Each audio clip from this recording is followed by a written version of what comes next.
Kurt neden Türk'ün sembolü? Birlikte bakalım mı? Dişi ve erkek kurtların ilişkisi güçlü bir bağ ve işbirliği üzerine kuruludur. Kurtlar genellikle tek eşlidir.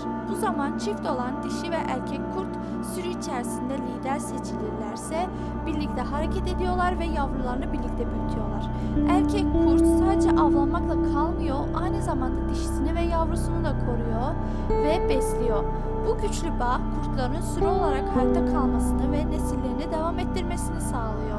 Sadakatleri ve aile yapıları nedeniyle birçok kültürde sevgi, bağlılık ve güç sembolü olarak görülürken izlediğiniz için teşekkür ederim.